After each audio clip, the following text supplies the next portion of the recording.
What's up, everyone, and welcome to Project XTalk, an Xbox podcast, episode number 70. I'm your host, Kevin, aka the Muffin Mon, and today I'm joined by three of my four usual panel members. The human alpaca himself, Tom. How you doing, buddy? Doing pretty good. The double A man himself, the voice from the void, Garrett. How are you? Just woke up, but feeling fine. Oh my god! Why does he get a better intro than me? The voice from the void. That's his nickname, bro. Can I get a new one? Listen, I'm a man. double A man. Like I had to set the story straight with Ethan the other day. He thought Every that I week liked with you guys in the nicknames, double okay? A games, and then he's just like, We need to have a team meeting about this. Listen, oh yeah. Let me get through the intro without interrupting me. And the other man standing here or sitting here, Mr. Physical Copy. I'm not saying the second part. Ethan, how you doing? Thank you, Kevin. One day you'll say the second part. I will never call you the quote Lord of actually owning video games. You It's love it, Kevin. ridiculous. You know I'm right. that No. runs on. Yeah, exactly, Garrett. It's a long run on. But I'm gonna ignore you guys because for video watchers, you'll have seen them. But for audio listeners, we have two special guests today. They are two of the three co-hosts of the Online Warriors podcast, bringing you weekly content discussing all things multimedia from TV, movies, and games. Please welcome Tactic and Nerd Bomber to the show. How are you guys doing? Yay. Good. How are you guys? I know how you Great. guys are. We're doing fantastic. Thanks for having us. Yeah, super excited to be here. Thank you guys for having us. Yeah, super excited to have you. I know I became acquainted with your stuff through Lucas Agan, friend of the show over at LAN parties. So I've been wanting to have you on for a while. Really like what you guys are doing over there, Online Warriors. You had some good interviews. I know I've talked to you before about, but thanks for coming on.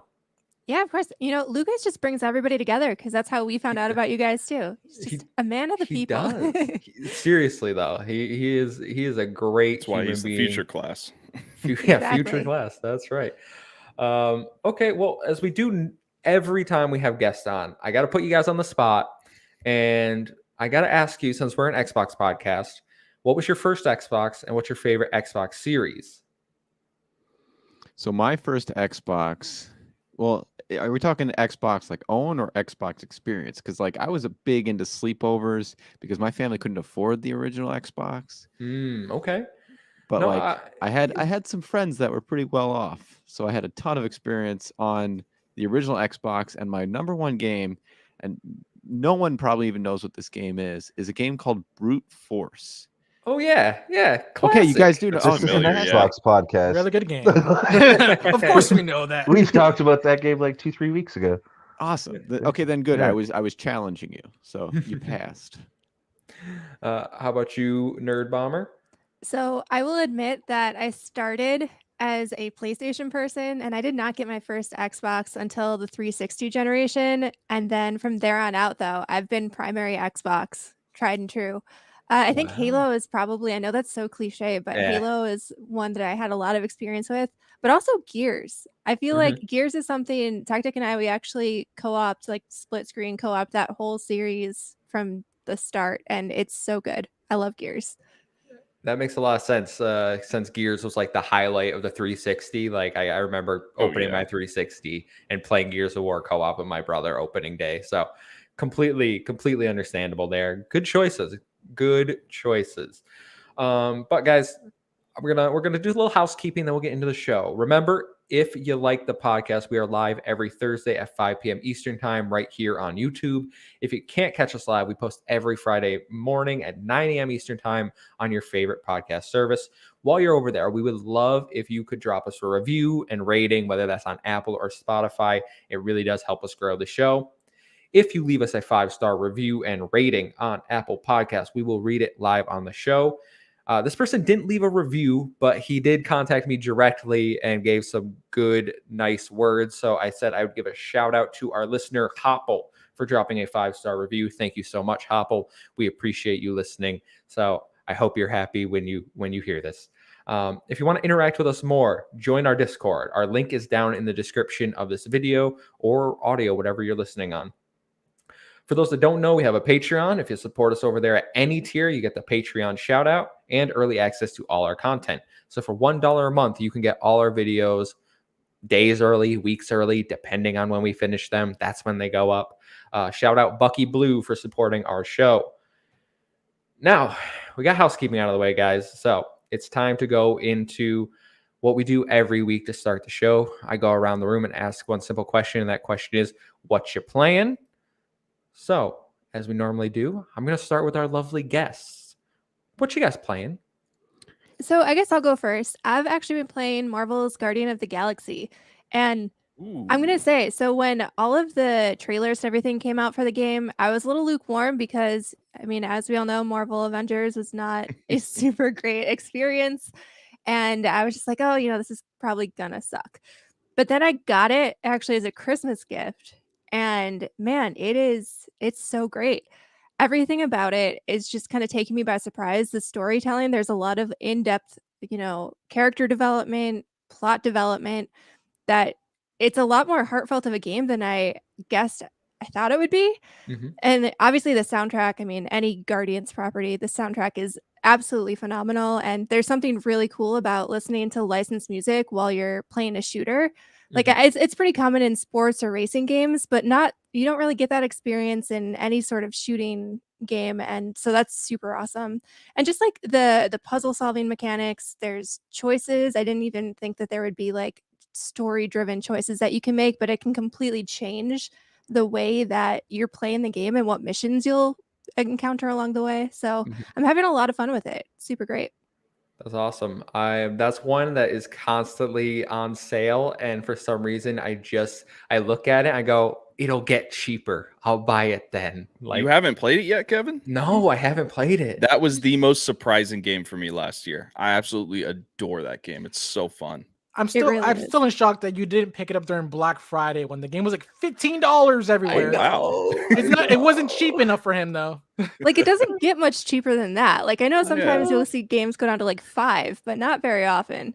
I know. Cyberpunk was $10, and I was like, do I buy this and then just wait for the upgrade? And I was like, nah, I don't. Oh my gosh. I'm gonna wait. That's crazy that you didn't buy it. I know. Oh my god. Oh, I've Because heard good it's so things much though. work. It's legit a solid game, Cyberpunk. It really is. Yeah. I've heard good things about Guardians. I have not heard good things about Cyberpunk besides from you people. From all of us. Yeah, but it's you guys. Like, I can't take your word. Wow. Okay. I see how it is. You've known us for at least a year now. Jesus. Tactic, what are you playing?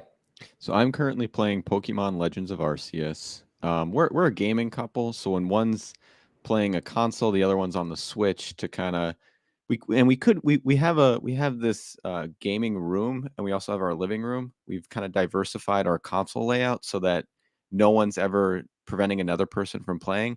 But like, there's something to be said about being in the same room. So I'm on the Switch right now, and I'm playing through Pokemon Legends of Arceus, and I gotta say, this is Pokemon. They're doing good stuff. If you haven't looked into this game or played it, they're doing really good stuff. I was getting kind of exhausted with the same formula over and over and over, and this is just a new fresh spin. And in Sword and Shield, I wanted to just get to the end, just to say that I got to the end. I didn't really feel like catching them all, or I just wanted to complete it.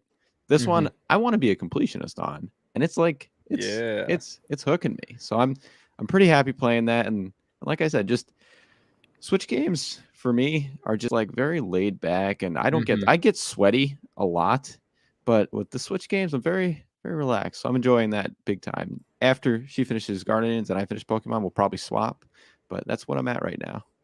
It's a good choice. We had a lengthy, I think, 30-minute discussion on Pokemon last week for the podcast.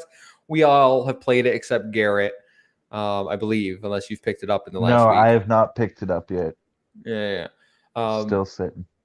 Me personally, I beat the game. I did all but I got to the final fight of the end game. I'm not going to spoil anything. And then I couldn't beat it, and I'm not going to finish the Pokedex. So I've already sold it. I've already moved on. Gosh. Yeah. Awful. You So sell your Pokemon games after? No, they're supposed to stack up in like the He attic hates somewhere. he hates physical copies. That's why me and him don't get along. What? I You're an sell animal. all my Switch games except Smash Brothers. And then I use the money because they keep their value. I use it to fund the next one. So Pokemon, once I get paid on Macari, is coming to Triangle Strategy Land, and then that's going to go to Kirby Land. So it's a cycle. It's that's how I do it. I feel like it works very well for Switch because, like you said, Mhm. they hold their value pretty well. Other do. consoles, like my Xbox and PlayStation collections, I feel like they always stick around because after a certain point, like I think after 2 months or so, the physical copies just tank in value and it's almost not worth it to sell it. Yeah, I mean, I sold Kirby Star Allies for like $50, and that game's been out for like 6 years or Good something. God. Like, people just pay; they don't want to pay $60. So if you just give them a little bit, they're like, "I'm buying that." That's a good deal. Ethan, I'm gonna go to you next. What are you playing? So I just picked up Edge of Eternity today. I haven't been playing many games this week because I've been super busy, but I have picked up Edge of Eternity. So I have a Mhm. couple things to say about it. Great. The mocap character models straight out of the 360 area. It's pretty jank. Not gonna lie. Combat's pretty basic. Nothing too special. Spells, movement, attack. Yeah. Other than that, though, the environmental art style is beautiful. I mean, they Okay. really took a lot of work into that. The music is kind of generic for JRPGs, and also the storyline is. I don't know if it's just the ones I played, but every single JRPG that I have played, the storyline is some advanced species or race or aliens come from the sky, go to your world where you're not as advanced, and screws up everything that's going on down there. I played Scarlet Nexus, Tales of Arise, Yep. even I guess Pokemon Legends Arceus kind of to a point because you drop from the future, right? So Yeah. every JRPG I played has the same exact storyline. I don't know if that's just the selection I've done, but it has that basic storyline. You're just people living on this world with big swords and armor, and and a bunch of aliens come in with spaceships and screw everything up. But I mean, so far, I got through the tutorial, which is really rough. It's kind of a boring slog. I was about to put it down, but once you get into the first area, that's really where the game shines. Very expansive open world that you can run around. A lot of different little collectibles. You can find a lot of side missions to keep you occupied and stuff like that. So yeah, I'm enjoying it, but it's definitely kind of a step back from the JRPGs that I've been playing recently. But overall, I think I'm going to stick with it for a little while. I'm hoping for some more mechanics to be introduced. That's the big thing. If combat stays as stale as it is, I might just put it down because, like any turn-based combat takes a while. It's just a long, combat tree to have to go through and see some random animal out in the wild, and it takes 5 minutes to fight it. So. Overall, kind of we'll see.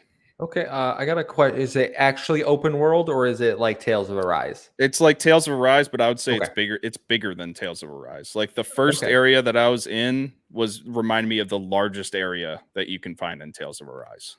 Okay, that's not a problem. Mayday Bomber in the chat has a question for you. He said, "Yeah, but was your hometown burned to the ground?"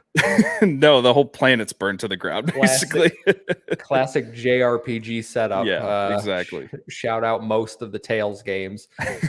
Seriously, not even kidding. Yeah. And Final Fantasy VII. Oh yeah. No, Yeah. it is. Yeah. All right. I was like, I don't remember mid. And some Western RPGs, Fable 1s, basically start like that. Fable 1 also. Yes, good call. You playing anything else? Continuing with Pokemon Legends Arceus, I'm doing completionist. So I have not put that down yet. I have to catch them all. Yeah, thank you. I have to catch them all. I have to get every single Pokédex entry. I have to do all the side missions. I only just got to the third area, and I'm 25 hours in. But I have almost half of my Pokédex completely filled, and all of my squad mates are probably like level 50 to 60 at this point. Did you find the big Budzel? I always pronounce your name wrong. I hate that side quest. Oh my I god. can't find it. I just gave him one of the alphas that I caught. Yeah, there's an alpha. Yeah. It's frustrating. Mayday Bomber says, I finished the Pokedex in Arceus, been getting some shinies. I don't have that much time. That's crazy. I think he did it in less time than you. That's insane. Throwing it out there. That doesn't make any sense. just saying. Tom, I'm gonna go to you next. What have you been playing? Literally this week has just been one game, and that's Halo Infinite. Yeah, it is. Really? Yeah. So during the week, I was really trying to do their, what is it, the Tenrai event, Henry, yeah. and I just had to, feel the pain of what is Fiesta, just to progress. I didn't want to play the game. I felt like I had to play the game because I wanted the dang armor. So what? You slipped and fell into Halo for a week? Yeah, I've been on. Me and Kevin played. I was there. Yeah. Fiesta's not fun, guys. No, And Fiesta sucks. Not when you have honestly- to play it for 3 weeks straight. No, well, No. no. But now, you know what? It sucks even more than Fiesta? Not having an event now. I feel like Halo Infinite became like a game that I want to play when there's something like, oh, there's an event that I get to unlock this armor. I don't care about the battle pass stuff as much. That lasts 70 more days. I'll get that naturally just by playing through these events eventually. So I'm not too worried about missing out. So it's like, gameplay's fun, I guess, but geez, I need something to do. I agree. I agree with you. So Halo is definitely one game I've put a lot of time into this week. I played with you. I played with Ethan a little bit too. I had some of my other friends. I hit Battle Pass level 100, so I'm done with the Battle Pass. So I literally have no reason to play multiplayer right now. There's nothing to make me play this game for 2 more months, 3 more months until whenever they put out season 2. Besides the random events that they'll do. Like I'm almost done with the Tenrai event, so I want that samurai outfit. But yeah, I got like 5 achievements left, guys. It's like the legendary playthrough with skulls, and like they'll get 3 of them, and then the other one are the hard multiplayer ones. Is that how you get the Master Chief helmet? I swear it is. I swear you get the Master Chief helmet from campaign, but I might be wrong. I might be misremembering. I have no idea. I want it so bad. So if you figure out how to get it, you help me. Yeah, let us I'll know. play. Wait to do legendary with the skulls on when co-op comes out, and I'll just tag along. I'm not gonna do anything. I think it's in an armor locker or something. I think you just have to go No, find it. I've gotten every single armor locker, and I you don't have it. I'm Yeah. probably wrong then. Yeah, because it's probably in the store somewhere, Tom. It's probably a random rotation. You pay in the store. $20 for it. No, Yeah. I would have bought it if I saw it. Trust me. All right, Garrett, what are you playing? I've just been playing Dying Light. Let's not mess around here. I can Yeah. sum that up pretty quick. How many bugs? It's not have you as got? bad. I've only like that. Okay, I have levels for it. Like I have comedic Skyrim levels. Yeah. Okay. Then I have janky Mass Effect Andromeda levels. Then game-breaking peak walking through walls Cyberpunk 2077. It's sitting around a Skyrim. I only actually had one game-breaking glitch. By all means, I broke it myself by not following the very linear pathway in front of me. It was one of the hub areas. I wanted to talk to the guard, but then my ADD sort of went out and was like, oh, door's open. And I followed like a little regular person out of the door, then it locked behind me. And I was like, oh, well, that's dastardly. But then I just sort of like thought like it's a parkour game. I'll just climb my way in. Yeah. And some people were saying that that was a broken part of the game. Like it's not. You're in a parkour game. Climb to the other side. Yeah. So, but other than that, that's the only real glitch that wouldn't let me progress the way I wanted to so far. Okay. But other than that, it's just a heck of a lot of fun. Yeah. Like, there's just something like, I know it feels bad or almost naughty to say that the brutality of it, or that it's not brutality, visceral, is that the right word? Yeah. Like, I get what you're saying. it's so much fun. Yeah. Like, I'm even Ethan, who dragging won't play it. Ethan. I'm Mhm. bringing him today. We're going back. Yeah, It's I gonna be gotta- stream number 2, baby. It's The gonna be only great. time I play is with Garrett because he needs to hold my hand and tell me everything's okay because I cannot handle zombies. But I'm getting through it. I already have a little plan set out for what we're gonna do. Oh my god. There's gonna be a I'm little scared. fear. It's going to be great. No, It's you're gonna be supposed to great, help Ethan. me, not throw me to the fire, Garrett. So for anyone that Content, Ethan. doesn't know, Talking Ethan to. has a phobia of zombies. and Horrified. We're Yeah. making him play Dying Light 2. It's happening. That's great friendship right there, though. It's so great, isn't it? Oh, you got to love these guys. He's got to do Well, it I for was the playing content. it, and I was sort of like, I opened up YouTube, and then there was that video of some the guy who's afraid of water playing Subnautica, and then I was like, yeah, Dying Light, and he was just talking about how he's afraid of zombies. I'm like, ding. All right, you're gonna download I mean, it. look, the thing about Dying Light is I love the gameplay mechanics of it, like the parkour elements, the weapons, the crafting, all that stuff. It's such a great RPG. Just if I wish there were no zombies. I wish there were aliens or something. Like I hate it, but it's So I fun. take it though, you're not like a big fan of Resident Evil VR. You haven't played that yet. Oh God, no. Oh God, No. He was playing Resident Evil 7 and dropped it. Yeah, I played it until you got to the first door, closed the door, and it was pitch black. And then I'm like, off, turn it off. I'm like, I'm done. I can't do it. Oh man. No, well, I'm excited to watch more of your Dying Light streams. I did want to talk about one game before we move into the news, and that's Triangle Strategy. Oh yes. I played the entirety of the demo after the Nintendo Direct yesterday, which, ooh, guys, what a banger of a So Direct. good. I'm still jazzed up about it. Don't kill my vibe, Tom. I'm super pumped You can about. see it in his eyes. He wants Oh man, to. if you haven't watched our live react to the Direct, it's up. Go watch it. You will see me pop off at least 2 times. I think there are 2 times where I literally Solid like too. Yeah. freak out. So if that's up your alley, but Triangle Strategy is interesting. I like it. I think the story is really good. I think the English voice acting is some of the worst English voice acting I've ever heard in my life. It literally pretty just rough, yeah. sounds like people reading words from a page. So I put on the dub real quick. I like it's kind of like Fire Emblem. And by that I mean it's basically Fire Emblem with a few more mechanics. Like if you hit someone in the back, it's an automatic crit. At the end of your turn, you have to position your character in one of 4 directions. So that allows you to not get hit in the back, to face a certain way. And if you're facing the same way as someone else that attacks an enemy, you will automatically do a follow-up. I think that's a great addition. Oh, yeah. Made Bomber, you mean sub? Yes, I do mean I put on the sub. Yes, the Japanese voice acting.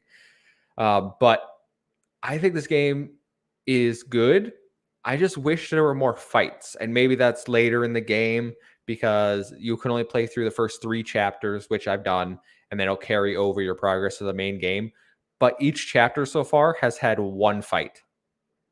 You've done 1 battle, and then the chapter's over. And I'm just like, okay, Fire Emblem, I could do like, I don't know, 6 fights a chapter. There was more to do, I feel like. I'm almost certain it's just them introducing the game, but I would be cautious about that. If you don't like heavy dialogue, this might not be the game for you because 3 hours of mostly dialogue is what you're in for with the demo. Other than that, I love it. I think the 2D HD art style is beautiful, and like I said, the story is really good, and the soundtrack obviously because it's the people that made Octopath Traveler, and it's phenomenal. So I can't wait for that release. Anyone else have any other games before we move into the news? I'm good. All right. Good to go. Well, guys, it's time for a segue. So have a seat while I grab some books from the library and tell you this week's stories. Story number 1. Platinum Games CEO wants company to create larger and riskier games. This comes from Andy Robinson at Video Game Chronicles. Quote, company co-founder Atsushi Inaba, who recently took over as president and CEO, spoke with Famitsu about the future of the company. Quote, in the interview, Inaba appeared to suggest a larger focus on live service games, saying, quote, he would like the company to create more games that can be enjoyed and loved for longer periods of time compared to one-off, well-designed titles such as Bayonetta, stating he feels this is necessary as the market continues to change. The first of these titles, Babylon's Fall, is set to release in just a few weeks. So I'm gonna stop there. We got a little more on Platinum Games coming up, but I want to get our guests in here. Are you guys familiar with Platinum Games? What's your feelings on them going to more of a live service type model? I really struggle with this. Sorry, go ahead, Tactic. So I really do enjoy live service games such as Destiny, right? It's shown that it can be a sustainable platform to do it. It's wildly successful, and there's many other games. It's just for me that's the one that comes to mind. But I like what they've done, and I like their formula. And certain studios do well with staying in their lane, Mm-hmm. and I think they should just stay in their lane. Yeah. Yeah, that's kind of where I'm at. Like, I really enjoy Platinum games. I feel like they said, they're very well developed single player experiences. They're super tight, and I worry about, they're very familiar with doing, tight single player stories. Will they have the experience, and will they be able to pull off a live service game and not kind of fall into some of the like pitfalls and follies that we've seen other developers kind of stumble upon when they try to expand the scope of their games? Mm-hmm. Have you guys seen Babylon's Fall? Are you familiar with this one? It's coming out soon. It's I think they're working with Square Enix on it. Yeah, they are. What are your feelings on that game? I mean, it definitely looks cool, but Okay. It's more than I can say for it. like, I think the concept looks cool, but the execution so far, I'm not completely sold on. So it's one of those things where I'm just kind of cautiously watching. I'm not gonna go out and like pre-order this. I need to see a lot more to convince me to get into it. Yeah, it's funny. Usually it's point counterpoint, point counterpoint, but I couldn't be more in agreement with Nerd Bomber on this one. It's just I cautiously optimistic is the best way to phrase it. Okay, that's completely fair. I'm gonna throw it to Ethan. What are your feelings? Live service games for Platinum. That's not up their usual alley. They're used to producing things like Bayonetta and Astral Chain and Nier Automata. Yeah. I think I'm more on the wavelength as Technic and Nerd Bomber with this. Platinum Games is known for creating incredible curated adventures like Bayonetta, like Nier Automata, stuff like that. I always appreciate developers that want to branch out and try something new and make a new game, and that's I think what they're doing with Babylon's Fall. So we'll see how that goes. We'll see if it's any good, and if it's a hit, then they can keep doing that as long as it doesn't take away from their main projects and stuff like that. I think this is also kind of a marketing ploy by Platinum Games. I think they want to get bought. I mean, we see their people talking to Phil Spencer on interviews mentioning they want to start working with Xbox again. And I think they see the type of money that's being thrown around by Microsoft, and they're saying, hey, you guys want a foothold in Japan? We know you got Tango, but we're Platinum Games. We're better than them. Buy us, and then we can be your foothold here. I think that would be interesting to see. And I want to see Scalebound. I think I speak for a lot of Xbox fans that we were kind of excited about Scalebound. And I know their team has been talking about how they wanted to make Scalebound. So maybe we'll see that as the live service component that they want to have. So I got a follow-on question for you then. Yeah. So they want to do live service games. They also want to bring back Scalebound.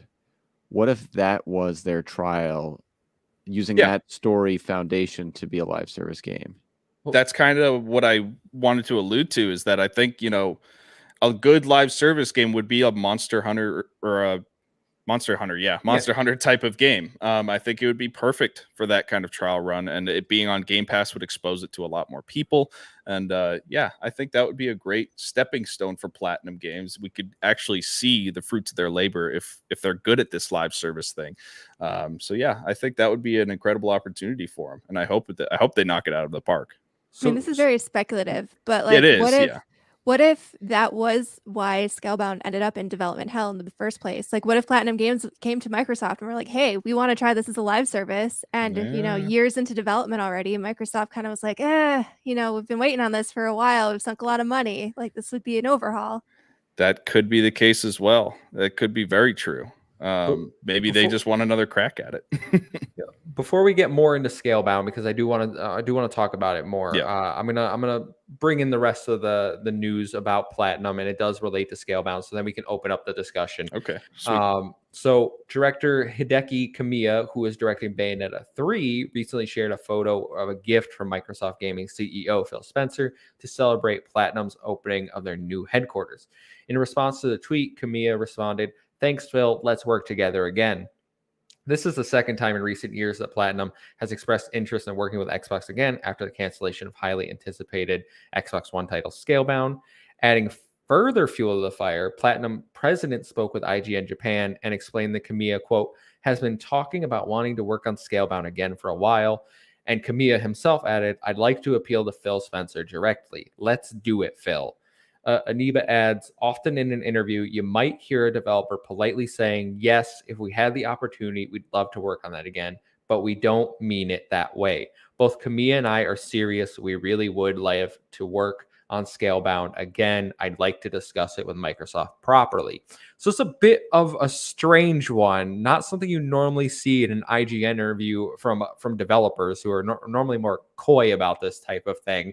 These two are directly like telling IGN, hey, we want to, Phil, give us a call, instead of handling this behind the scenes. Tom, Ethan, and Technic and Nerd Bomber brought up Scalebound. I want to get your feelings. Platinum Games, the new direction for the studio. Is Scalebound possibly going to come back? I would think it's still a stretch. Honestly, I feel like the game evolved itself into such like a massive hype fest in the last generation that if they release anything now that doesn't meet whatever high pedestal that it was supposed to be on, it's just going to get criticized to hell. I think they're better off avoiding Scalebound, and especially if they're going to do it as a live service game, it'd be better off away from that. As a single player normal game, just normally driven. That's you're going to not be in favor of the live service. But don't you think that they'll be under more scrutiny if they don't release something because of the hype? No, because it's been canceled for such a long time. Yeah. So it was canceled in 2017. In the event that Microsoft acquired Platinum Games, I think at that point there would be the expectation, like, all right, now this game has to actually happen. Yeah. At that point, I would say yes. They probably should pull up the IP again and start working on something. Just as long as it's not a live service, I'm fine with it. Okay. All right. So you're just against Platinum's transition into live service games? Not necessarily, just with Scalebound. Scalebound, exactly. Okay. I feel like that game, if you put into a live service mantle, it's going to be. This game's already too hyped. It was like way before that, and when it got canceled, there's going to be this expectation for the game. You can't just shoehorn the live service in there, if that makes sense. I feel like building something from the ground up with like the expectation, like we know that this is going to be a live service game, it'll be better to swallow. Okay, that's one take. Garrett, I'm gonna bring you in here because you were chiming in. What are your feelings on the situation? I don't think it needs to be a live service game. I'm not gonna lie, that's my least favorite part of the gaming market right now. Mm-hmm. Like, as we were talking about Destiny 2 earlier, I think that's a prime example. I'm not even sure if you could call that like that style of game anymore. To me, it's a lifestyle game. Because like some of those friends that you see on your playlist playing Destiny 2, they'll play a new DLC, they'll drop it for a month, then 2 months before the next DLC comes up, they're re-upping their characters. Like, well, yeah, that's a part-time job, man. Like, sorry guys, I can't do my thing tonight. I gotta go on a 6-hour quest for a roll on a bow. Wait, what? Garrett, aren't the first two games you introduced me to, Grounded and Sea of Thieves, aren't both of those live service games? Yeah. Grounded is a game that they're releasing content for as it comes out. It's really just a survival crafting game. It's early access. Yeah. That's basically live service. Sort of, kind of, but it's going to stop eventually because it's going to be that. That early access. Will it stop though? Because every time they release updates, they get spikes in players.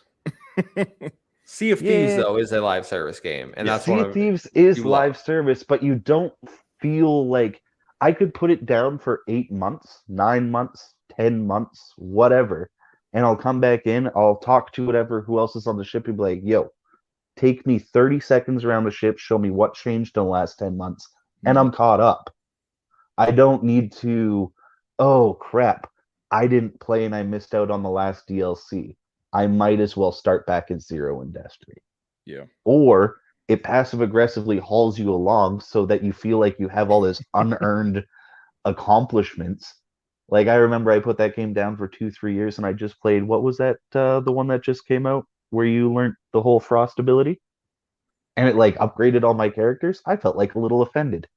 I had to be upgraded to be the new dirt. Great. Like, and yeah, it's like, I don't know, there's too many games for more live service, I think. I think one thing we should also point out is that Platinum's working on a new project right now. It's like Project GG. They just announced it not too long ago with a teaser trailer, and we have no idea what it is, but they said it's going to be bigger and better than any other game that they've made. So that could very well just be what their live service is going to be, is whatever that project they're working on is. But obviously we're going to have to wait for more information on it. So I'm kind of in a mix of everyone's camp. But if I had to say, I would lean more with Tactic and Nerd Bomber. I think if Scalebound's coming back, it should be live service, guys. I know most people probably won't want to hear that, but this is what we know about Scalebound, okay? It was some emo kid with headphones riding dragons. All right. Now, what would be better than riding dragons with your friends? And if at that point you're making a big co-op experience where you have a bunch of dragons, a bunch of people, I assume this is some sort of RPG loot experience that's going directly into Game Pass. They're going to want to keep you playing microtransactions. Like that's where the market is. I'm sorry, but that's just a fact. So like if Scalebound's coming back, it's going to have live service elements. They're going to want it in Game Pass. They're going to want to keep people playing it. And I'd be okay with that if I could fly some sweet dragons with my friends. I'm going to be honest. Like it did. Like I understand everyone's aversion to live service games. And trust me, I have the aversion. I don't, you know me. I constantly am like, these are not games for me. I don't want to play Ubisoft games for 6,000 hours. But I do. I think it fits. I don't think it's forcing anything into a game. I think it is the game. I think it perfectly fits the model of what they're going for. So, yeah. Well, it's like if anybody here is kind of like an animated movie nerd, like when I first even heard of the concept of Scalebound, I was like, How to Train Your Dragons. That's like in a game. That's what I want. But like they expanded that movie universe. Now like there's multiple Dragon Masters. Imagine that in game mode as a live service. That seems epic. Like that'd be awesome. Have to train up your dragon stats, all that good stuff. I mean, that would be a good live service model. I'd be down to play that. Exactly. I agree. Like that's it. Let's do it, Platinum. Let's go. Marvel's Avengers, no thank you. No. That's a pass for me. Destiny 1, I played for like 1,000 hours. Destiny 2, not my cup of tea. Division also put a good amount of time. You know what? I used to be a live service guy. All right. It used to be me. I've grown out of it. I've grown. We grow, we change. All right. I think it's the gaming industry too. Like at the time when those games came out, there weren't as many live service games all releasing concurrently. But now it seems like there's so many. Like I can't play them all. There's not enough time for me to want to be able to play all of these. Because if you're sinking hundreds of hours into each live service game, like I don't know, I gotta work. Yeah, I don't know. For real. It goes back to what we were talking about last week when we were talking about PlayStation releasing 10 live service games by 2026. Like, that's 4 years. Who's got the time? How am I going to play 10 games? Yeah. It was like when Outriders released. I actually liked it. It was fun. I enjoyed the gameplay, but I just don't have time to do this. You know, I have other games to play besides that. If Outriders had released in 2010, I'd probably still be playing it right now. You know, I would have been playing it for like a year, but it's just the time is every game's a live service now. So you just have to pick and choose which ones you want to focus on. Just Harry Potter. Whenever that's not coming out this year. Also, not want to. Listen, man, I'd still be playing Outriders right now if they didn't delete my character for 3 weeks. You were one of the Oh, unlucky few. Yikes. Yeah, he got decimated I hard. loved Outriders, man. That was one of my most disappointing moments because I loved that game so It's much. rough. I give Game Pass a lot of credit for that because I don't know if I would have played it, but because it Yeah. came out on Game Pass, Same. we gave it a go Yeah. and it was a ton of fun. Mm-hmm. Exactly the same with me and my friends. 100% agree. Which is why Scalebound would be successful. Mm-hmm. I know. Yeah, but like, Go, Garrett. I think they need to switch up the name from Scalebound. There, I said it. I've been trying to hold it because I don't know how to word it properly. But like Scalebound, if you guys like listen back to your recording when each of you were talking about Scalebound, each of you have a different vision for this game. Let's be real here. Scalebound is a name with 3 videos, and did they even have an in-game trailer yet? Not that I know of. I don't want to hear any more about their gameplay until they tell us what it is. I feel like we've just had 6 years of imagining Xbox's Magical Dragon game, and we got to leave this lie, give them a new name, let them make their game. I think there is a we've had- Scalebound gameplay trailer that I saw. Is Was there? there one? Yeah, and I 'Cause think I think it's co-op. Like, if I remember anything, it was like a sort of Oh yeah, like Gamescom Devil May Cry 2015. There were guy 5 minutes running gameplay. around with dragon, and yeah, there was another dragon in the distance. So yeah, it was co-op. Mm-hmm. But Devil May Cry with a pet dragon vibes was what I got from it, Huh. right? That sounds Yeah. dope. That might make sense then with a live service. And then We've I didn't convinced even, him. I didn't even remember that. Oh call. God, I just reiterated this. Like the complete opposite of what I was going for. I don't know. It's been 7 or 5 years since we've heard about it. Let them finish their stuff, because honestly, no offense, us overhyping things before we get official news is what is slowly hurting games. Well, you can at least get hyped for multiplayer dragon fighting. I mean, Yeah, we've seen that. Mhm. So But whether There it was be there's that other game games that that we just came have- out about that, right? Yeah, but that's what I was going to say. There is other games with multiplayer dragon fighting, and we don't talk about that. But they're not as expansive as what Scalebound was going to be, I think. And The it's name not and 3 coming trailers from with the 5-minute gameplay. well, it's It's not not coming from a expensive as that? development studio has the pedigree of Platinum Games. You know, we're expecting a Scalebound made by Platinum Games to be a AAA title, like an Mhm. expansive AAA title. So I think that's what people are excited about, because the one that came out recently was multiplayer only. I forget the name of it. I can't think of it right now. I think it was made by an indie studio, and I haven't heard a thing about it since it came out. So Basically, I want a dragon game with the power of Microsoft behind it, but I'll settle for just Platinum by themselves. yeah, Just give them. I saw when this story broke earlier in the week. I was in Mr. Boomstick. Shout out Mr. Boomstick. They were discussing it, and a lot of people had this. There was a rumor going around that this game was canceled because Platinum took Xbox's money and put it towards other projects. That is a false rumor, according to Jez Corden over at Windows Central. That did not happen. So everyone's still holding that. You need to back off, because that's a business rumor that apparently isn't true. So I still think Platinum just needs to call Phil and do these, like, do an actual deal. Don't just go to the media and be like, please, Phil, please let me work on Scalebound. I will say, good job, Technic Nerd. We've convinced them that this should, and Ethan, this should be a live service game. We've done it. Go us. It sounds like Platinum and Microsoft, if they bring this back, they just need to bring us on as consultants or something, you know? Yeah, Very you know? convincing. I could make it for him. I couldn't make it, but I could make it, you know. Mayday Bomber says, please call it Scalebound, Xbox's magical dragon game. Heck yeah. That's a good one. Yeah, and he says it was shown at Gamescom and ran horribly. It was awful. Yeah. But that was the Xbox One. Like, it was underpowered. Of course it ran horribly. We got the Series X now. We got power. We got 12 teraflops, I've been told. 12 teraflops. Guys. Anything else on Platinum before we move on to story number 2? Nope. All right. Story number 2 is Halo Infinite's worrying player count. This comes from Brendan Lowry at Windows Central. He states, while Halo Infinite rocketed out of the gate with rave reviews and a massive concurrent player count of 200,000 on Steam on launch day, the game's player retention has sharply declined over the course of the last 2 months. Despite the fact that 20 million players have played Halo Infinite in total, many of these players haven't stuck with the game. The game is no longer in Xbox's top 5 most played games list and on Steam, it's hovering between 10 to 20 concurrent or 10 to 20K current players. Not 10 to 20. That'd be dead. That'd be dead. That's Nickelodeon All-Star Brawl level of dead. All right.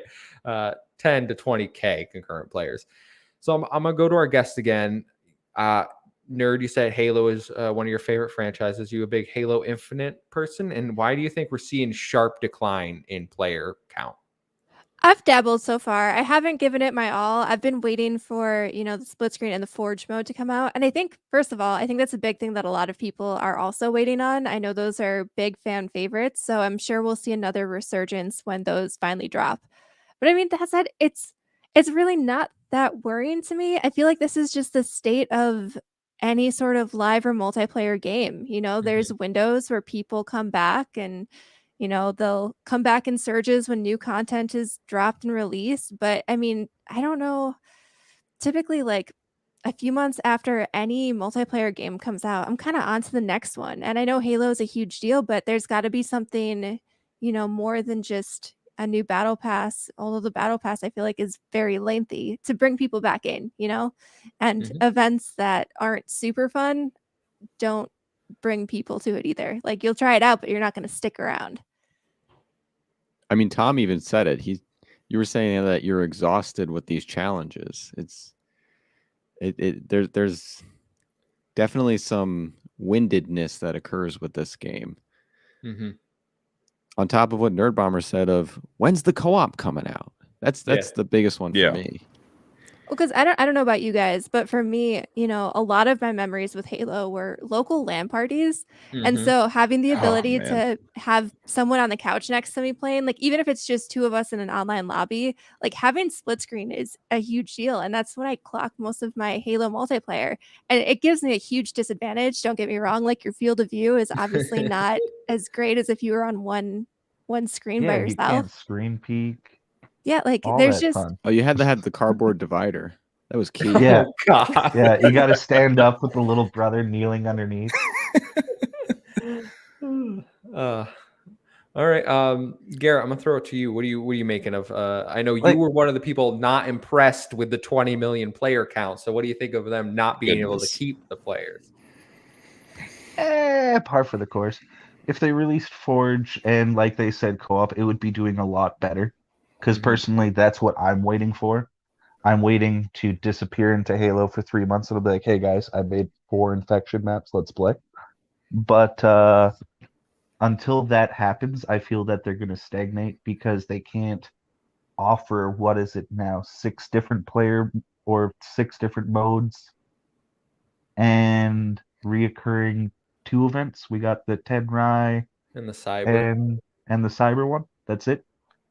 Yeah. Do we have anything else? I don't know. There's another one coming in March. Okay, yeah, like I was thinking that there was a third, but I couldn't quite think the name. But yeah, I feel that it's just going to stagnate until the Forge comes out. We can start having our own fun, right? Because in Halo Anniversary and things online, it's the custom games that you always see popping into little videos, right? So it's just part of the Halo-ness.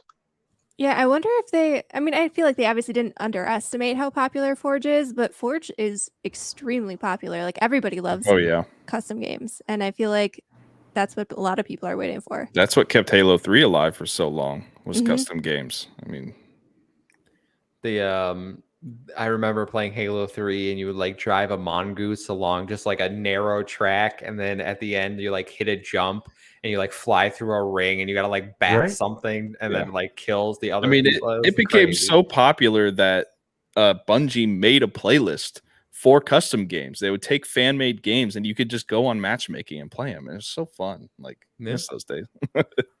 Tom, you're a big proponent of Forge and issues with Halo, so I'm gonna throw it to you. What are you making of this? It's not surprising at all. Like everyone was saying in the beginning, like it's part of the course. Multiplayer games do drop the numbers. You never retain all your players. The big issue I have with this one though is like those numbers dropped extremely fast, and also when you look at the Twitch numbers as well, they've dropped massively. And I think the big issue with that is that they really haven't kept up with the live service part of the game, besides just throwing events in there. We have 6 maps, 2 big team battle maps, and we didn't have big team battle for a whole month apparently. They're really not giving the players options or giving them a reason to stick around. Most players don't really care about progressing through like a whole battle pass system. We just want something fun to do. And I feel like, again, those 6 maps, that's just like this big limiting factor. This game came out in November, right? November. It's February, and it's 4 months in, and we have no new maps yet. Other games that aren't even considered like free to play, like Call of Duty's launched with like a full 12 map system. DLC would have released 3 months last month, for example, and that would have added 5 new maps. So we would have already been at 16, for example. Like this game is just dragging its feet with just bringing maps into the game. I feel like if they had the Forge system in it already, a lot of these fan-made maps would have been like, curated into the actual playlist itself as well afterwards. They're literally taking away their easy content by not having Forge, because you can just literally steal your players' maps and throw them in the game. But whatever. I don't understand what they're doing. Chevaruni from the chat says 6 maps and 4 are bad. Yeah. It definitely feels like they weren't ready. Like I think the lack of content, and it's just showing that they needed to get something out the door, because I think they had delayed it for so long. But I think obviously they didn't have the content ready to keep it up. And it's just kind of like you said, dragging their feet at this point. Yeah. Ethan, you made the map. We were playing the other day, and you were like, do any of these maps actually stand out as remarkable to you? Like, you don't think of any of these infinite maps in the same light you do as something like Blood Gulch from back in the day. Blood Gulch, High Rock, Valhalla. There's so many maps. Guardian. I mean, there's a ton of maps from the old games that I just think of, and they're legendary. And that just might be, me looking back with nostalgia. You always look through you always look at nostalgic video games, and they're a lot better than what you remember. But at the end of the day, in the current environment that gaming is in, Infinite's not giving enough content out. In order for your multiplayer game to hit, I think in today's day and age, you have to pelt the player base with crazy amounts of content for them to stay. There's so many other options for us to go. This isn't 2007 anymore, where you have pretty much nothing but Halo 3 and like Modern Warfare 2 to play. It feels like there's good times, right? It feels like there's a new multiplayer coming out every 2 weeks that you can jump into, play around for a day or two, be like, all right, cool, and then move on to the next one. So I think, unfortunately, Halo Infinite is suffering from this current market, but they're still trying to make a Halo game like they did back then. I think 343 is showing that it's not used to doing this sort of live service thing. I don't think this was the right move. I remember when I first heard that multiplayer was going to be free to play, instantly I said the product is going to be worse because of it. But I had a lot of hope, and I still think it's fun to an extent. The gameplay is fun. The combat is fun. The campaign I really enjoyed. But yeah, we're just not getting enough content. And then also it just being a free to play model, you're going to have a huge dip, a huge drop off in the player base after release. Because if it's free, everyone's going to jump in just for once, so that's not surprising at all. And yeah, I just hope that they can start churning out some more content, and they have a lot coming down the line that they're not talking about. But as of now, you're just recycling weekly cosmetic events. I really don't care. And you're giving me game modes like Fiesta, like Attrition. And then at the end of this cosmetic week, you're taking them away. Let me just keep playing them. Stop taking playlists away because you have to attach them to monetization or cosmetics. That's what I hate about this free-to-play model, is it seems like every new thing they give us, it's only because they want to monetize it and attach it to something that doesn't matter in my eyes because I'm an old school Halo player. I just want to play a good multiplayer and have fun with my friends. I don't care about looking like a samurai. I just don't. Get 'em. That's the worst part about the way that they're doing all this is they have all of the content that would just keep these numbers stable. They're just Right. putting it on a trickle. Like attrition was so popular. So Yeah. many people were coming out. I personally didn't care for it, but I know Better a than lot of you Fiesta. guys did.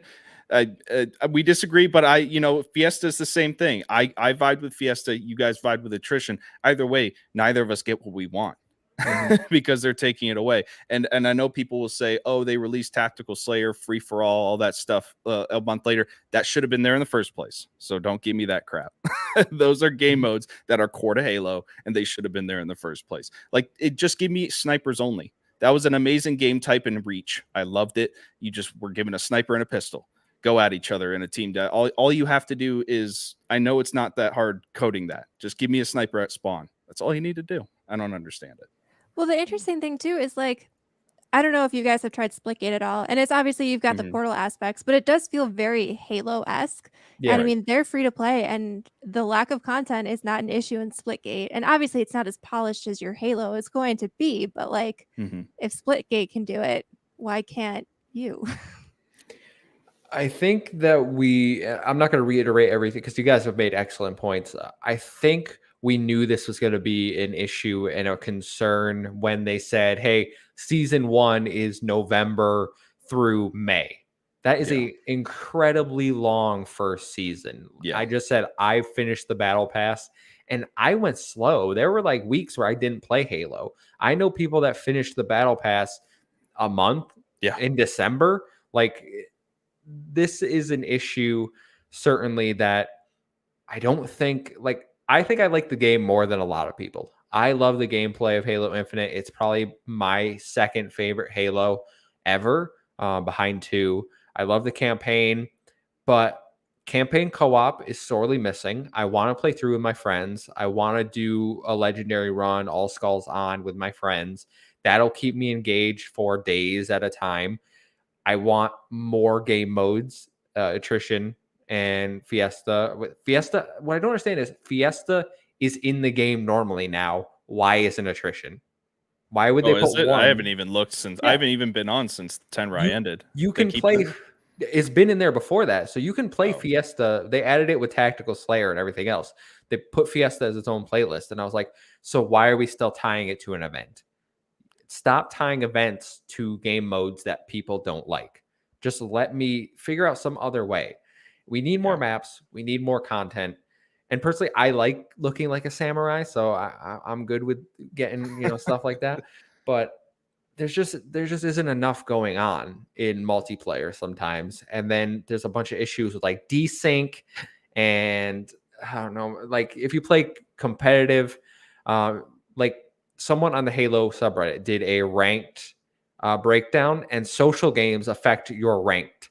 So if you go into social and tank and absolutely like play like garbage, and then you go to ranked, you will play awful people, and you'll probably go like 50-1 because social for some reason is impacting your ranked. This is before placement.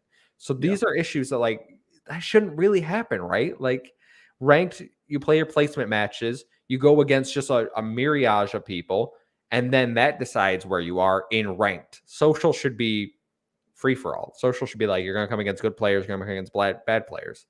But that's not how it is. There's basically social ranked and ranked. It just doesn't make sense to me. There's just fundamental issues.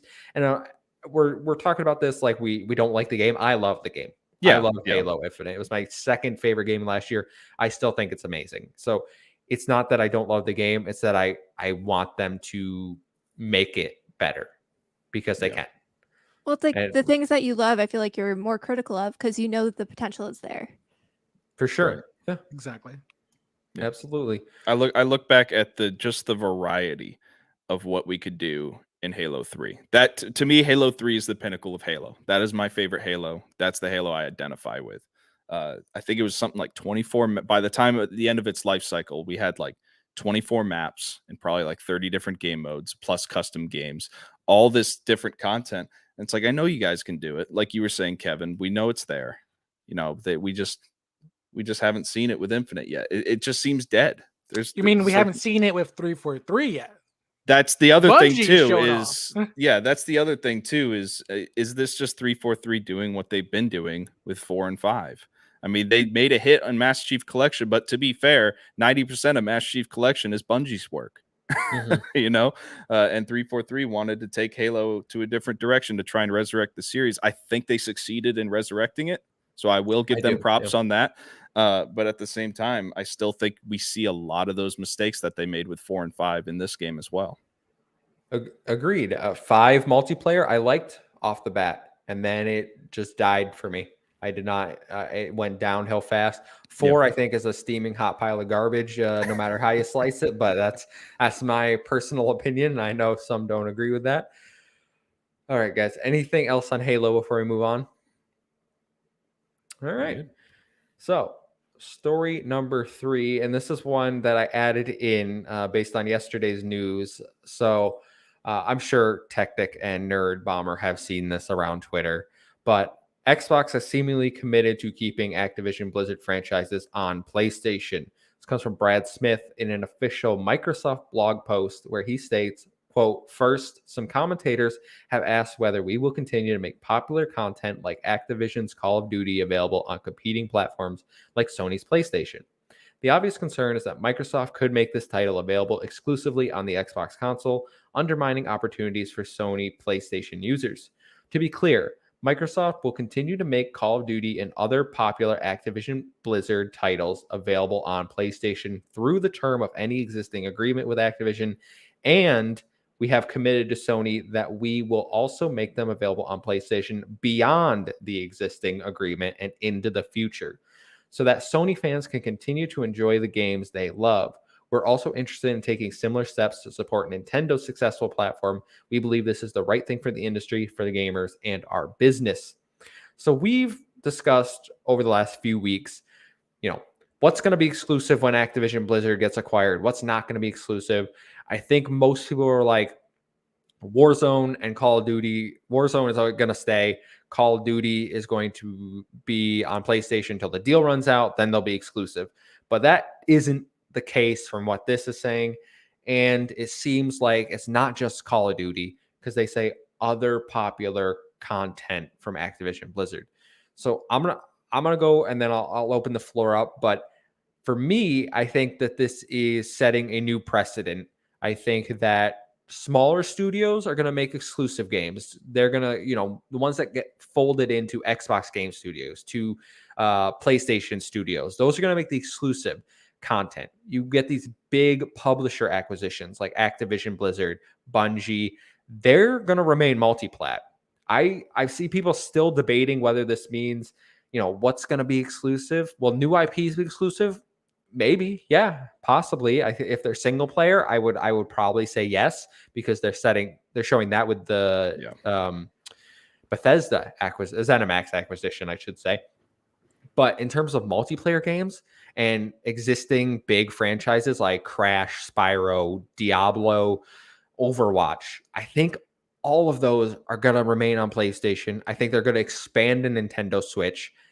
I think we need to stop looking, and I've said this a bunch of places, we need to stop looking at the industry as so black and white, as in Xbox gets this and PlayStation gets this, because those barriers are coming down. Exclusivity is not going to be side to side who gets what. It's going to be sharing, and just because you own one thing doesn't mean it's not going to be somewhere else. That's where I'm at with this. I'm going to throw it to Tactic and Nerd Bomber. What are you guys thinking? So, correct me if I'm wrong, but I believe most of the profits to be had come from the games and the services, and not from the console purchases. Yes. So to make Call of Duty exclusive financially is just a hard hit. It makes fiscal sense to keep it on PlayStation and Xbox, and even, like you said, diversify into Nintendo. Spread the wealth as much as possible to maximize your profits. This is a stock trading show. We've now pivoted at this point. So for that vein, I'm not surprised in this move, and I think that's exactly as Microsoft continues to procure more and more companies, and same with Sony, we're going to continue to see this trend, and any deviations would honestly be surprising. Yeah, I mean, even it's not even a bad business move. Like, they're still going to get a lot of people flocking to Xbox over PlayStation and Switch when you're even looking at hardware sales, because knowing that these games are going to come out on Game Pass. I mean, the last couple of years, I know we're now a year or two into this console generation, but there's still a huge population of people who still can't get their hands on a next gen console. Like, there's still been supply issues. So now, knowing that, all of these Call of Duty games are going to be on Game Pass moving forward, they still have the benefit of, people looking to buy into the next gen. They might, if Call of Duty is your main game, why are you going to commit to buying it for $60 year over year when a new entry comes out? You're going to end up getting Xbox and Game Pass. Exactly. So now, by opening it up and making sure it stays on every platform, you're getting more sales into Game Pass, but you're also the people who you haven't convinced, you're still getting their money. 100%. That is a fantastic point. I think one that people are overlooking because they're so caught up in these console wars and fighting for what box deserves what, that at the end of the day, what does it really matter if PlayStation can play Call of Duty and Crash Bandicoot? If you have an Xbox and Game Pass, you're still coming out better because you're not paying $60, $70. You're going to get it on Game Pass. And if you want to pay that, you can. I know some people don't like Game Pass. You can buy it, but you're not losing anything. So what do you benefit from taking it away from them? I just don't get it. I don't get why we're fighting this. I think same thing with Destiny. Bungie's keeping Destiny everywhere. Everyone should be fine. Like, we've all been playing Destiny before. I don't know why you suddenly were like, well, PlayStation owns them, so that means Xbox can't have it. Why? We have had it. And I know some people will bring up the Bethesda thing, but single player is kind of different than like multiplayer. It's not apples to oranges in my mind, but I cut you off, so you can go.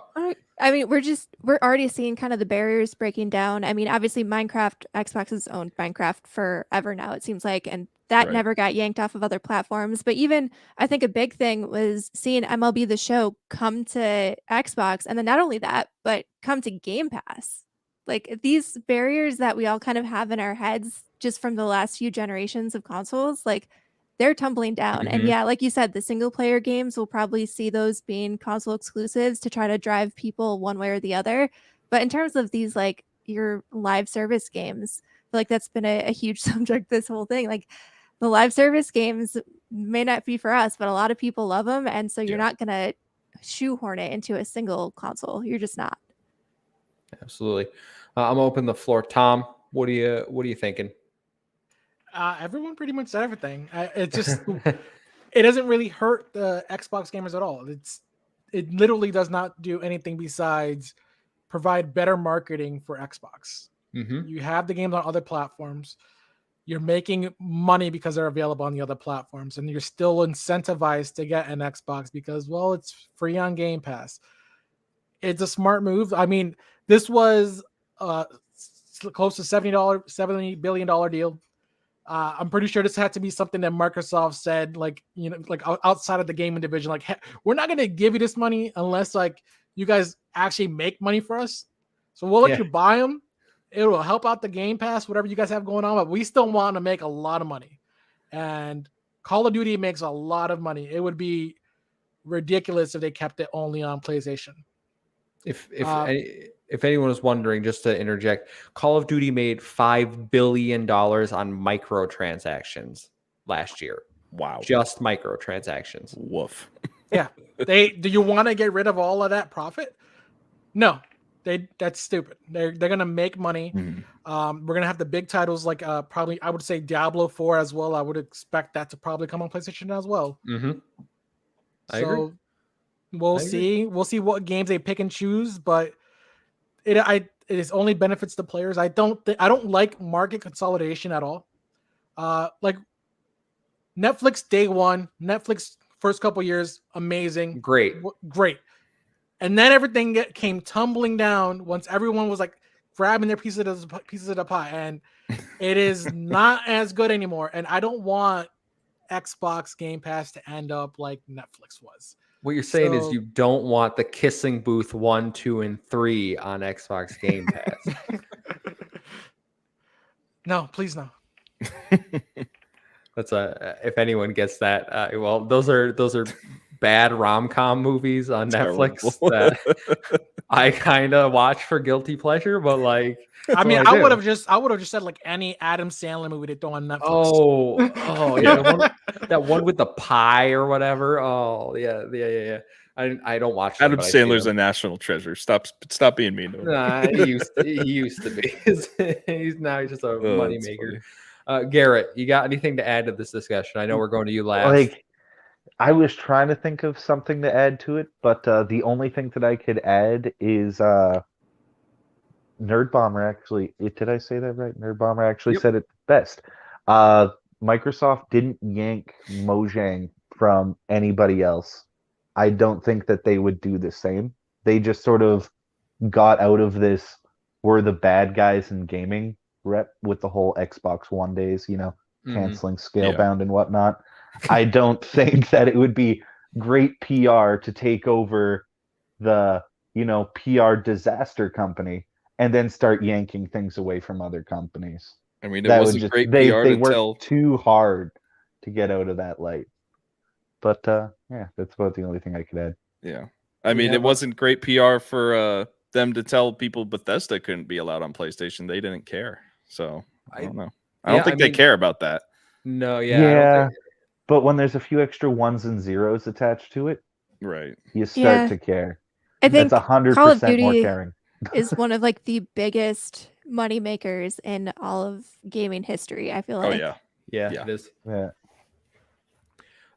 We have a question from the chat, Gamers Anonymous Podcast. Thanks for stopping by. A new subscriber, I believe. So make sure to hit the like button if you're enjoying the conversation. If you like our guests, please go check them out at Online Warriors Podcast. They're fantastic over there. But he asks, will they just market Activision Blizzard games day one on Game Pass, or will Xbox do something else like DLC first or betas on available if you're a subscriber?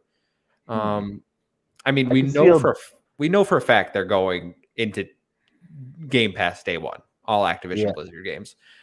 I don't think Game Pass gives you DLC now, so I don't know why they would change that for Activision Blizzard. I could see it. You could. Because if they have an exclusive, like they're putting all their other exclusives only on Xbox, I could see it as throwing a dog a bone. Here's 20% off of all Xbox or all DLC if you're a Game Pass subscriber. Because they do have those deals in the store where you get like 15% off if you're in Game Pass. Mm-hmm. So I could see that route. Yeah, I mean, but Gamer Anonymous, they also saw like getting the DLC first. So like Diablo 4 gets an expansion down the line, I guess. and Xbox gets it a month early. I can see that maybe. No, I don't want to see but, timed exclusives. I think that's a lame thing that I always called out. Yeah, for like multiplayer I don't want games, to see more of that in the industry. You're just like purposely fragmenting everything, and I don't like that idea. They'll probably have like in Call of Duty, I'm sure like you'll have like an exclusive Xbox outfit or something stupid that. But nothing, something lime green. Yeah, but nothing. I don't think anything like game changing like that, like DLC first. I think that's like days of the past. I like what you said, where everyone gets the same content, but you basically get a BJ's membership discount card. Mm-hmm. I think that's a great idea. As much incentives as you can do to kind of sweeten the pie, do it up. Yeah, it's certainly possible. I think the only guarantees are Game Pass Ultimate perks. You'll definitely get like Halo Infinite right now. You get like skins and for your guns and camos or whatever. 100% coming to Call of Duty. Like Tom was saying, you're gonna have some weird Xbox green colored camo for your weapon. Diablo, you probably get some sort of like materials, some sort of perks. So I think that's 100% gonna happen.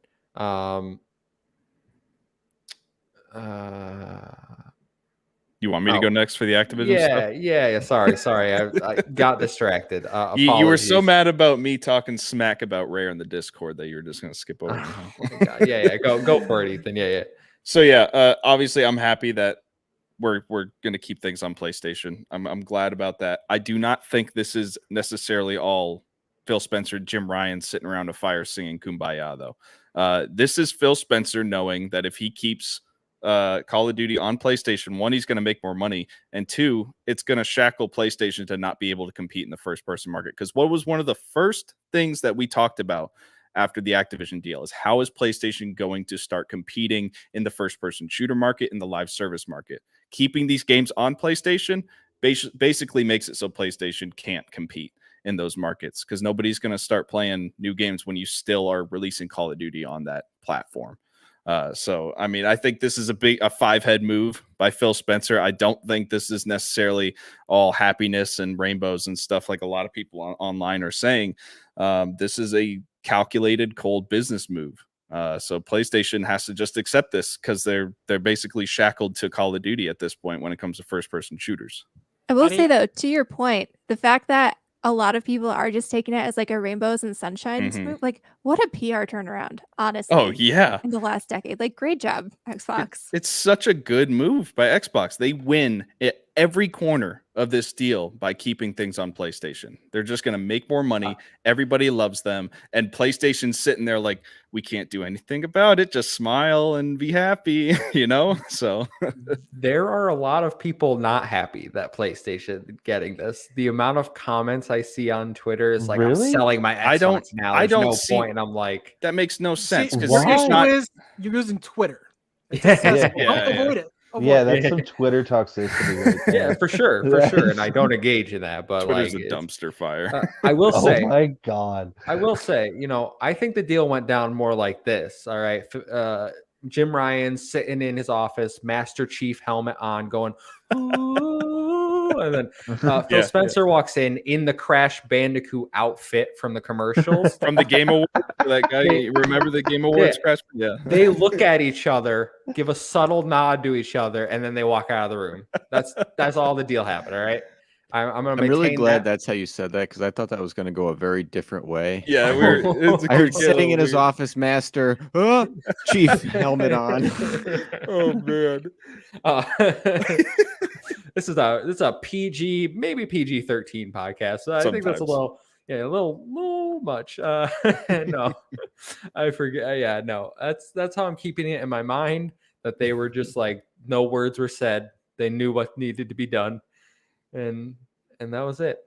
Yeah. Anything else on Activision Blizzard games? I mean, I think it's good for everyone. I'm happy everyone gets to play whatever games they want. As long as Xbox continues to be successful, doesn't matter to me. I have PlayStation, I have Switch, I have Xbox, so I want everyone to succeed. We'll move into our last story then, guys. And I know it's one that our guests have already touched on their show, but I hope they don't mind talking over again. Story number 4, It Takes Two has sold 5 million copies and could become a TV show movie. This comes from Ryan Dinsdale at IGN. It Takes Two has sold 5 million copies, including 2 million since October. Announced by Hazelight Studios, the Game of the Year 2021 is receiving critical and commercial success, and recently announced they've partnered with DJ2 Entertainment to create an adaptation for film and TV. So I'm going to throw it over to Tactic and Nerd Bomber because, like I said, they've talked about it. They cover TV shows and movies, which we don't really do here, except unless it's Halo. What do you guys think? Are you big Take Two or It Takes Two fans? Would you want to see a movie or TV show? So we play as many games together as possible. We're big fans of couch co-op, split screen. Give us more. And It Takes Two just perfectly scratched that itch. I don't know if any of you guys have played this game, but it is phenomenal. It's heartfelt. Agreed. We said this on our show. Yep. There's one scene that they just gotta like tone down to keep it family friendly. It's the dreaded elephant scene. I don't want to spoil it. My goodness. I don't want to spoil it if you haven't played the game. Dark. Terrible. But yeah, they're terrible parents. Mm-hmm. But yeah, this is not, and I feel like I'm quoting everything that we've said on our show, because this topic is like, we're so passionate about not only this game, but the studio as a whole. This is a great opportunity for Hazelight Studios, because not only was that game well received and would be great for TV, but also A Way Out fits right in there as well. It'd be a great TV drama. Mhm. I can't say it enough. It Takes Two, I think, too, would perfectly fill like that family movie niche. And I feel like we're seeing a lot of, family friendly animated movies come out lately. I don't know if this would maybe go right to streaming or something, or hit a big box office breakout if it went theatrical. But I mean, the story is already developed. I mean, the cutscenes, all of the set pieces were fantastic. I feel like they basically already have all the cutscenes and stuff. If they keep the fantastic voice cast the same, I feel like it would be super easy to just convert a lot of what they already have into a movie. And this is a shameless plug, but I also really like the voice cast, because we did get a chance to sit down with Joseph Balderrama, who plays the main character, Cody. Ooh. And, he's such a great guy, and he's awesome. So I think they should definitely keep the main voice cast, because part of what made that game work so well too was the chemistry with the voice cast. So I feel like they could almost very easily port the cutscenes and the story and everything, and just kind of very quickly and easily make a good movie out of it. Yeah, I love It Takes Two. It made my top 5 list for last year. I played through it with my brother. My girlfriend and I just started it last weekend. She's not the most experienced gamer, so it's an interesting experience. Challenging. Yes, it's challenging, and it's not, you try to teach people how to play games, and like you think that this is like, oh, it's a cute 3D platformer. This will be easy, like first I always gaming think it's experience. It's not. It's not. The side thing. Play as Sit Cody back then? and watch, like, her just play. Like, I know it sounds weird, but like when my friends start to get back into gaming, I have a big redneck friend group. So like sometimes I'll just put a controller in their hands, I'll just watch. And like I think it's crazy the gaming language that is innately taught to a gamer that is agree. not taught to a regular person. Yep. Like for all of us, if you see a green cross, that's health. No matter what game, no matter what anything. And then they're looking around, and like one of my friends was, I forget what game he was playing, but he was looking for some health. Like this is a specific example. He was standing on top of it. And I thought it was very apparent. Like green cross, bro. Like, oh, I thought it was a red cross. Like, well, no, in gaming it got changed. And like, no, you make good points, because I'll be like, hit the bumper, and she's like, what's a bumper? And I was like, oh, it's like, it's like trying to learn a language as an adult. It's so much easier as a kid when you grow up with it and you're able to pick it up. It's a fascinating thing to me. I love putting controllers in new gamers' hands. Pro tip with that game: if whatever significant other is not as experienced of a gamer, have them play as Cody, because I felt that the challenges were more challenging, or the challenges were easier for the Cody character in that game. Because I remember there's this one where I'm just sitting there shooting arrows, and Nerd Bomber was jumping through all these obstacles, and I was just like, "You're doing great." Yeah. Keep it up. I think I know what you're talking about too. Yeah. I would love to see this turned into a TV show movie, like not a live action. I think this would work great for an animated, like DreamWorks, Pixar type kids movie. Maybe cut out the one scene where they're destroying something dear to the child, but other than that, I believe in creative freedom.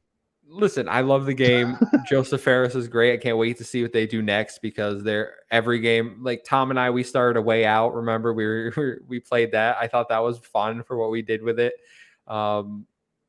I got nothing but positives. Like I'm all for this. I'm glad they're getting success, because they completely deserve it. Tom? I've never played It Takes Two. Bro, get your wife to play it with you. Look, I make my wife play harder games. Like right now, the last game we played together it's called Outward, and it's just like a hardcore survival RPG game, and it's rough. janky as hell. But I'm making her struggle with me. And it's He's fun. like, honey, come play Demon Souls with me. Demon Souls. Yes. Well, if Elden Ring is good in co-op, I mean, I will make her No. get that with me too. Hell But yeah. no, so yeah, but I'm excited for this because they have other games that I do like they have the, like you said, A Way Out. They have the Tale of Two Brothers, I believe it was called. Like this way back. So Joseph Fares, he's a really good director for video games, and obviously he hasn't had much success in like the film aspect of it. But I would hope that this game does, or this movie or TV series, whatever they am doing, does well to get him right back into the spotlight, because I feel like he can pull off great work if he's given the right tools. So maybe not necessarily for It Takes Two, because I'm not really excited for that, but just for the potential of what comes after that. Mm-hmm. Ethan? Yeah, I mean, it's so nice to see this. I mean, It Takes Two. It's such a underdog story. It's such a feel-good story about the success of this game. They deserve all the praise they're getting, and I hope they make a lot of money off this deal and we have a good product. I'm not super into video game or movie/TV show adaptations of video games. I will never think that product is as good or better than the actual game itself. So I'm not super excited about a TV show or movie, but yeah, just good on them. I'm happy that they're getting these opportunities now. Well said.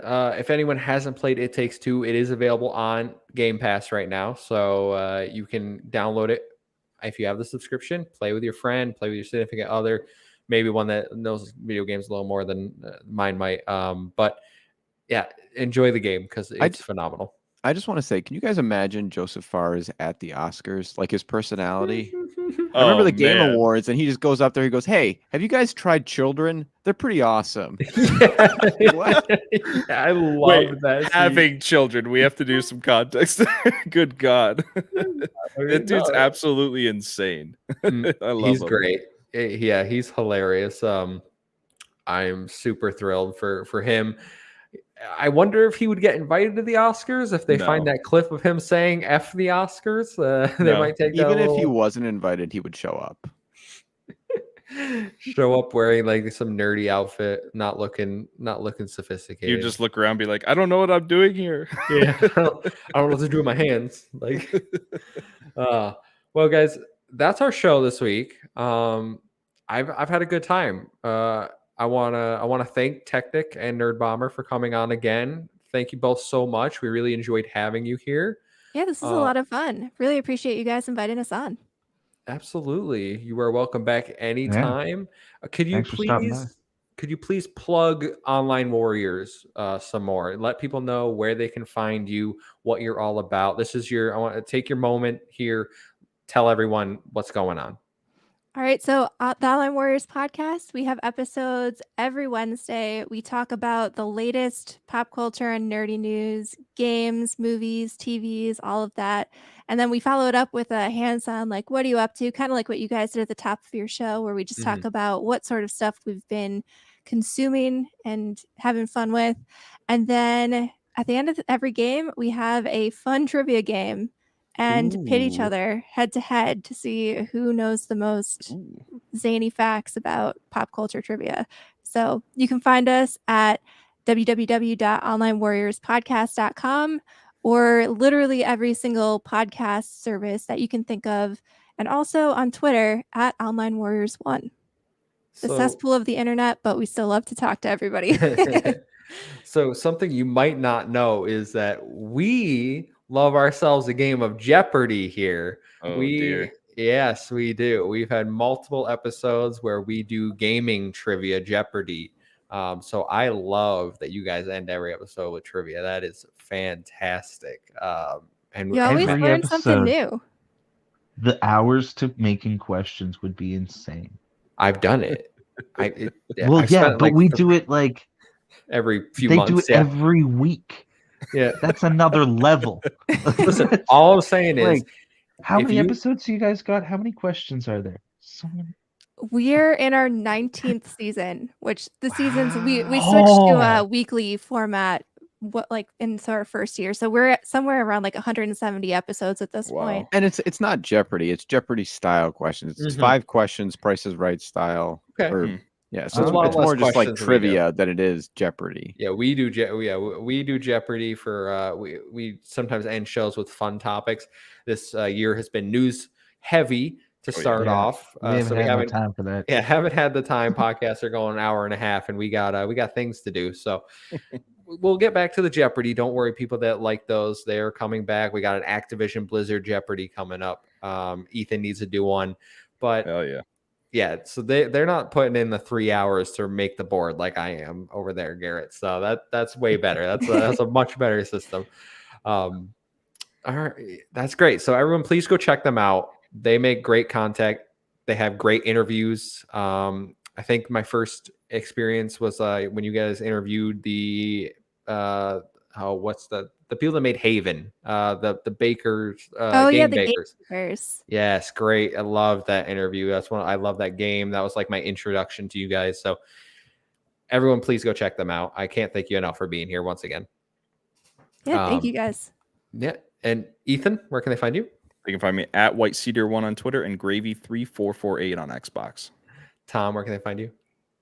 You guys can find me at Alpaca Tom on Twitter, but I'm never there because it's cesspool. You can also find me on Xbox at Way Too Greasy. Garrett, where can they find you? You can find me at Way1G on Twitter and Xbox. Come play some games. We're doing Dying Light right now. Yep. You can find me at the Muffin Mon. That's a 1 instead of an I, an O instead of an A. I am there all the time, so I don't. My timeline is not a cesspool. You can also find us at Project XTalk that's our podcast content channel. So we'll post updates, let you know when videos go live. That Twitter's kind of a cesspool. Like, I'm gonna be honest with you, that timeline's kind of a cesspool. But I'm there all the time too. So whichever one, I'm there. We can chat.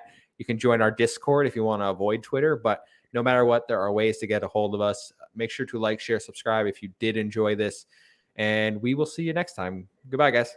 Peace. Have a